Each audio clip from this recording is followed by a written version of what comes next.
Kenapa sih kok orang-orang yang mu'alaf kelihatannya imannya lebih kenceng? Oke. Kenapa kok dia lebih rajin? Kenapa kok dia lebih A, B, C, D, E? Karena dia sudah melewati masa di mana tanpa Islam gitu. Bismillahirrahmanirrahim. Gimana kabar Ustaz Rizky? Alhamdulillah, lancar, sehat. Lancar sehat. Tadi ini sibuk apa nih hari ini? Sih kayaknya Sibuk makan lumpia. mukanya dah kucel banget kayaknya. Iya, biasanya kan pakai minyak rambut ya. Sekarang pakai angin asli nih, jadinya kelihatan kayak belum mandi, padahal udah mandi. Oh gitu. Oke, baik. Oke. Ustaz, selama Lebaran Ramadan kemarin, Betul. itu pengalaman apa aja Ustaz yang bisa di-share? Untuk tahun ini cukup banyak ya, artinya banyak masuk ke instansi juga yang dimana tentu membawa latar belakang yang berbeda, kehidupan yang berbeda, dan pertanyaannya pun beda-beda. Kalau di masjid, Oke. majelis, lalu ke kantor, atau mungkin ya memang acara-acara internal yang tentu membawa keresahan yang berbeda, pertanyaan yang berbeda, dan juga nuansa yang beda-beda lah. Alhamdulillah, selain dapat banyak pengalaman, kita juga dapat banyak insight. Oke. Terus apa ya? Selama Ramadan kemarin Ustaz, saya ngelihat apa ya, banyak banget, bukan banyak sih, ada beberapa lah yang buat saya itu kadang bertanya-tanya gitu, banyak heboh dengan berita selebriti, walaupun saya nggak ngikutin banget gitu ya. Iya. Gitu. Tapi saya juga suka tuh channel-channel yang membahas tentang mualaf, tentang ya kayak gitu-gitu, bahkan Orang login. kan orang login gitu, dan bahkan apa sih, ada konten khusus mengenai hal itu gitu kan, ada konten khusus gitu. Nah, pendapat Ustadz nih dengan maraknya, Betul. maraknya lah, terutama di teman-teman kita yang selebriti itu Iya. gimana Ustadz? Sebetulnya fenomena ini bukan fenomena baru, artinya satu hal yang sudah cukup lawas ya, dan perpindahan iman atau login logout sekarang bahasanya lebih enak sih ya. Istilah login logout itu kekinian. lebih enak dan terdengar tidak menyakiti. Sebetulnya kalau dengan bahasa mu'alaf atau murtad itu, istilah murtad itu terdengar cukup menyakitkan sebetulnya. Seakan-akan ini ya. Dan istilah mu'alaf pun mungkin bagi non muslim itu sesuatu yang wah gitu. Tapi dengan login logout itu menunjukkan identitas, tapi kesannya bercanda gitu, jadinya dia lebih soft. Ini bukan hal yang baru. Dulu zaman saya SMP pun ada sosok yang terkenal dua. Satu Ali Didat namanya. Ali Didat ini gurunya Zakir Naik. Oh Iya, yang terkenal kan Zakir Naiknya. Tapi Ali Didat itu juga pendebat ya, argumentator seperti Zakir Naik itu. Sekarang Zakir Naik diteruskan putranya. Nah itu fenomena mu'alafnya malah bukan secara diam-diam, tapi langsung di forum panggung itu. Selama dia berhasil mendapatkan kepercayaan yang berbasis logis, dijawab oleh Zakir Naik, dan kadang ada yang langsung bersyahadat di situ. Oke. Nah, fenomena-fenomena sekarang, mu'alaf itu juga biasanya prosesnya tidak cepat, kecuali memang tujuannya untuk nikah. Itu biasanya cepat. Oke. Karena kan demi yang dicintai gitu, dia mengikuti proses itu. Tapi efeknya banyak juga kalau dari situ ya. Kalau mu'alaf atau murtadnya karena sebuah pernikahan, biasanya nggak lama juga balik lagi gitu. Balik ke agamanya masing-masing. Dan itu kan kalau dalam pandangan Islam, menikah seperti itu tidak diperbolehkan ya. Artinya kalau tiba-tiba pindah ya harusnya ada hukumnya lah. Tidak bisa seperti itu. Nah, ini kalau fenomena mu'alaf ini memang ada beberapa faktor yang bisa kita potret. Seperti satu, Islam yang bisa mengakomodir secara basis akal. Yang kedua, Islam mengajarkan cara untuk bisa menenangkan batin. Dan yang ketiga, biasanya memang orang-orang yang mu'alaf secara serius ini, sebelum dia masuk ke dalam Islam, dia sudah mendalami terlebih dahulu. Artinya menghimpun ilmu-ilmu tentang Islam. Belajar dulu. Belajar dulu, baik itu argumentasi-argumentasi yang sifatnya tauhid, kenapa menyembah Allah dan lain sebagainya gitu. Dan itu bisa memuaskan baik hatinya ataupun akalnya. Nah, sehingga ia memilih jalan itu. Makanya kalau ada pertanyaan muncul, kenapa sih kok orang-orang yang mu'alaf kelihatannya imannya lebih kenceng? Kenapa kok dia lebih rajin? Kenapa kok dia lebih A, B, C, D, E? Karena dia sudah melewati masa di mana tanpa Islam gitu. Dan dia ketika menemukan Islam, dia merasa lebih baik. Dan itu menjadi sesuatu yang dia syukuri. Berbeda dengan orang yang dari lahir sudah Islam gitu. Dia menganggap sholat mah biasa, zikiran mah biasa, puasa biasa. Padahal yang mereka anggap biasa itu kadang dilakukannya juga nggak maksimal gitu. Ya, akhirnya jadi lebih ke menggampangkan ya, tasahul namanya, menggampangkan. Nah, fenomena itu kira-kiranya bisa kita potret dari tiga hal tadi, menenangkan batin, lalu memuaskan akal pikiran juga, dan yang ketiga dia mungkin ada 1-2 hal yang mendorong dia untuk itu gitu, dan itu biasanya berbasis pengalaman orang yang berbeda-beda. Pengalaman spiritual. Iya, spiritual journey ya bahasanya. Terus gini, oke lah, itu sisi lain kita bersyukur ada banyak teman-teman saudara-saudara kita yang kembali pulang lah katakanlah. Tapi sisi lain ada, saya melihat ada yang over senangnya berlebihan untuk euforia, oh banyak saudara yang balik babas segala macam gini. Nah, terus pernah kejadian juga Ustadz, ada yang jadi mental balik pulang, jadi tapi balik lagi gitu. Nah, itu yang kadang-kadang saya merasa sisi lain ini kayaknya kita nggak boleh loh terlalu euforia dalam tanda. Iya, memang urusan iman tidak bisa seperti itu, bolak-balik itu nggak boleh. Innal ladzina kafaru tsumma amanu tsumma kafaru tsumma amanu tsumma kafaru tsumma zdadu kufra. Jadi iman kafir. Nah, kalau sudah yang ketiga ini tsumma zdadu kufra, maka akan tambah kekafirannya. Lam yakunillah liyaghfir lahum wa la liyahdiyahum sabila. Dan itu ntar sulit lagi dapat hidayahnya. Nggak akan dapat hidayah lagi karena dia mempermainkan persoalan iman. Makanya sebenarnya kalau misalkan orang itu serius, maka dia akan terus. Beda dengan yang sebabnya tadi misalkan nikah atau apa gitu kan cepat baliknya, cepat masalah cepat baliknya juga gitu. Beresiko lah. Ya, makanya pastikan sebelum Anda berislam itu mendalami betul. Makanya gini, satu unsur yang paling dipelajari dalam Islam adalah tauhid, dan tauhid itu akan mengajak kita untuk membangun pemahaman atas Tuhan secara rasional dan logis. Di Quran pun sebenarnya mengajarkan seperti itu. Daraballahu masalan rajulan fihi syuraka mutasyakisun wa rajulan salaman li rajulin hal yastawiyani masalah. Alhamdulillah bal aktsarum la ya'lamun. Jadi Quran itu memberikan satu alasan logis begini. Coba ada satu budak punya 2 tuan. Dua majikan.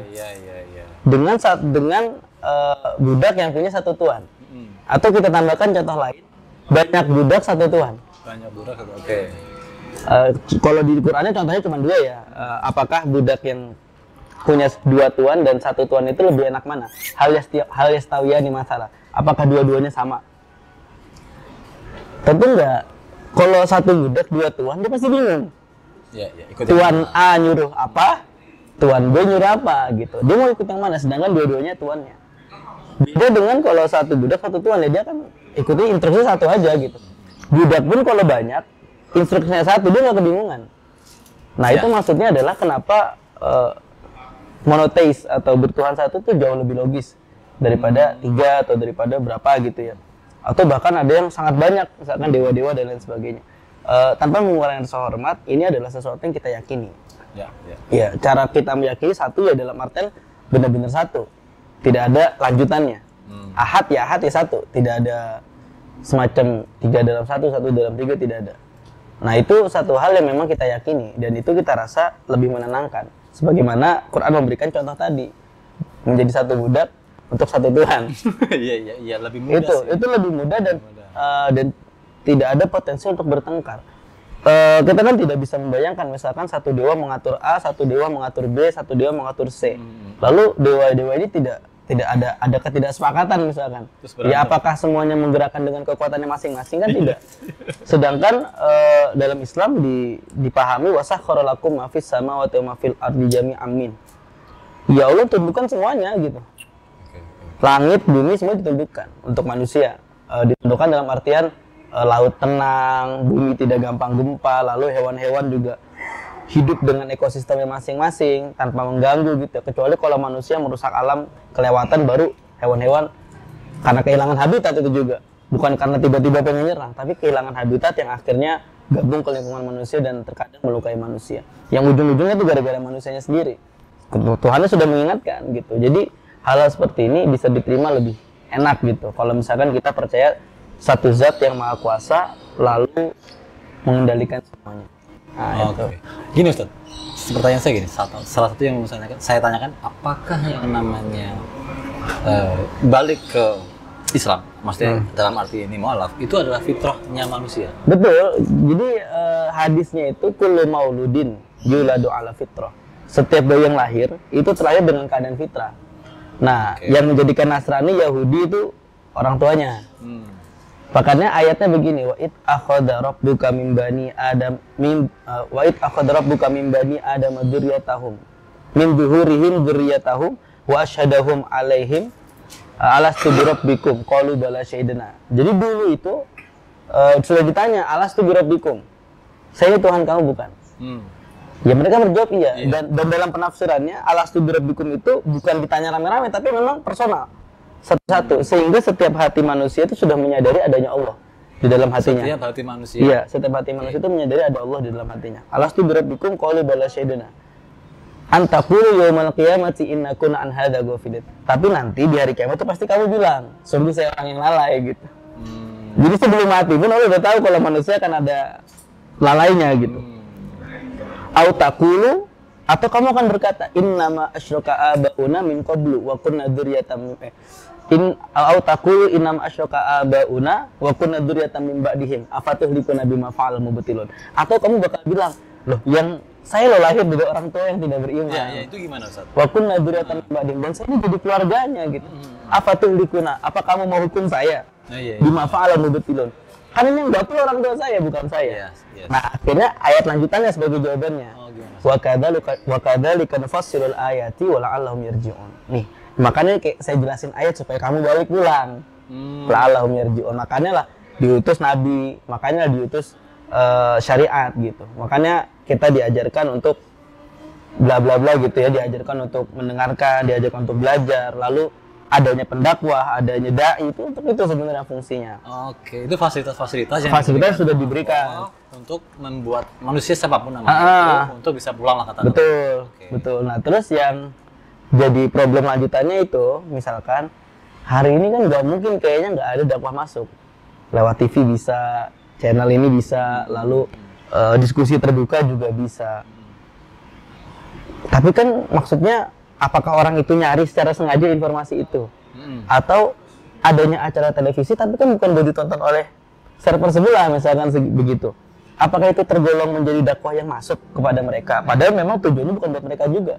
Nah ini kan pertanyaan lanjutan nih harusnya. Nah itu kenapa sebetulnya setiap agama samawi itu agama misi Mas Agung? Setiap agama, ini 4 agama ini? Tiga. Agama Semit itu kan Yahudi, Nasrani, dan Islam. Agama langit lah. Agama langit dan tidak langit itu maksudnya gini. Kalau agama langit itu ada produksi kitab yang memang turun langsung dari Tuhan. Ya kayak Zabur, Taurat, Injil, Quran. Ini kan produksi langsung dari Tuhan, tapi dalam Islam yang disadari adalah inna nahnu nazzalna dzikra wa inna lahu hafidun. Bahwa Quran lah yang dijaga, sebenar-benar dijaga secara totalitas oleh Allah. Nah, yang lainnya juga totalitas, cuman masanya sudah habis. Nah itu maksudnya ketika tadi kan ada Taurat, Zabur, Injil ya, terus kemudian Al-Quran. Apa ketika turun surat kitab berikutnya, kitab yang awal ini masih berlaku atau tidak? Tidak berlaku. Secara syariatnya tidak berlaku. Artinya kitab yang akhir muncul itu adalah menghapus kitab-kitab. Iya, karena sudah disampaikan Quran itu tibyana likulli syai'. Dia akan menjelaskan segala sesuatu dan dia menjadi pelengkap dari semuanya. Makanya di setiap kitab-kitab sebelum itu, terutama di Injil itu disampaikan ja'a min ba'di ismuhu Ahmad. Akan ada nabi yang namanya Ahmad atau Muhammad. Dan sampai hari ini banyak juga kok penelitian-penelitian yang merujuk pada kitab-kitab agama lama untuk menjelaskan kisah-kisah para nabi. Itu cukup lengkap itu. Dan tapi secara syariat yang digunakan tetap Al-Quran untuk merujukan hukum seperti itu ya. Nah lalu kembali ke tadi, apakah dai-dai ini sudah cukup? Misalkan dia ceramah di TV, lalu kontennya itu masuk ke HP orang non-muslim, apakah itu dihitung sebagai dakwah? Sebetulnya mestinya kalau dakwah secara serius itu, ya memang pada forum tertentu itu mendiskusikan itu baru tuh, wajah aku munazir itu sebagai pengingat. Kayak misalkan Rizky pernah diskusi di forum yang isinya memang para pendeta muda. Nah itu sebenarnya proses tarik menarik itu. Saling lah. Iya, mereka mencari anggota sih tidak, tetapi menunjukkan eksistensi ajaran. Dan cara mereka itu sangat luar biasa menurut saya. Mereka tidak banyak bicara, tapi ketika saya datang dilayani dengan baik. Dan ini sebenarnya cara yang paling nyata. Makanya ketika baik muslim atau non muslim itu mesti memberikan satu interaksi yang bagus. Ini kadang sebenarnya miris ya. Kejadiannya begini, arisan lokasi misalkan RT RW gitu ya, RT lah, arisan RT Ini kan biasanya campur. Oke. Ada muslim dan muslim. Kadang yang orang muslimnya saking takutnya, ini juga nggak salah juga ketika dia ingin menjaga makanan halal dan haram. Lalu diundang pas kebagian jatahnya yang orang non muslim jadi tuan rumah misalkan. Ya dia benar-benar menjadikan makan kan dengan niatan menjamu tamu sebaik mungkin. Oke. Ya orang muslimnya takut nggak mau makan, akhirnya datang ke acara tapi nggak dimakan.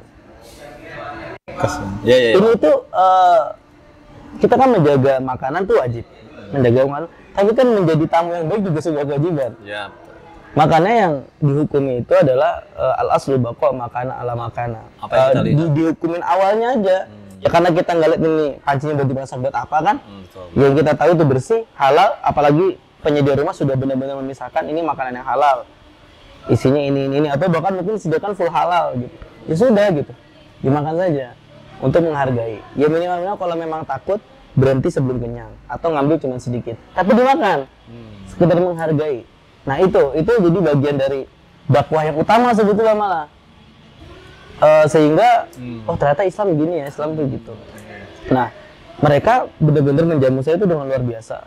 Tas saya dibawain, makanan dianterin, laptop itu biasanya narasumber nganuin sendiri, ini tuh enggak, tolokin segala macam. Pokoknya saya tinggal duduk tinggal bicara gitu. Dan itu menurut saya dakwah halal mereka itu. Nah jadi memang dalam tanda kutip ya memang ada setiap kewajiban dai itu untuk seperti itu. Dan mereka juga mestinya ketika ada kemeretak di hati mencari tahu. Apa tuh kemeretak di hati? Kemeretak tuh ya gimana ya, merasa ingin tahu sehingga mau belajar gitu. Nah kadang-kadang kan mereka akhirnya ketika nonton apa ada pengen tanya ya tanya aja silahkan. Tapi biasanya memang kebingungan juga sih mau nanya siapa ini guru yang tepat, nggak tahu. Ya itulah pentingnya dai. Kalau bahasa sepak bola itu jemput bola. Ada pentingnya juga di situ. Ya kira-kira kalau untuk prosesnya orang berdakwah untuk mengajak sampai seperti itu ya memang agak berat. Makanya memang ada pendakwah-pendakwah yang khusus di bidang itu. Oke. Di bidang untuk menjadikan orang mualaf itu juga ya memang ada seperti itu. Terakhir Ustaz,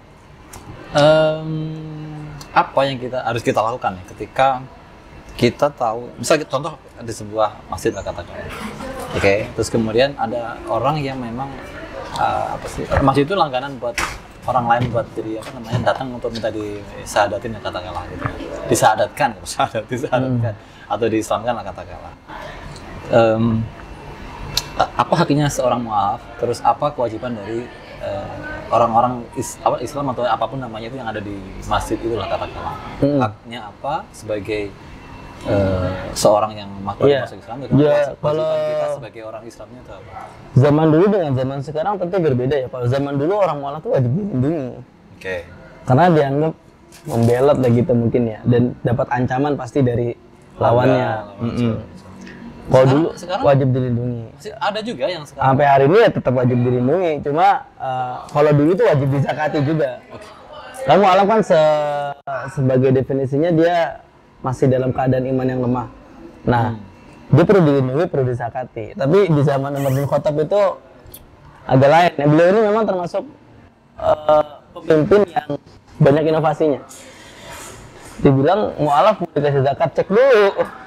Mualafnya apa yang kaya, apa yang miskin, maksudnya yang kaya dizakati gitu. Yang kalau kaya tarik zakatnya gitu, bukan dikasih zakat gitu ya. Akhirnya ada perubahan. Dan sekarang untuk saat ini kewajibannya tentu pasti membimbing secara ilmu, secara pengetahuan gitu.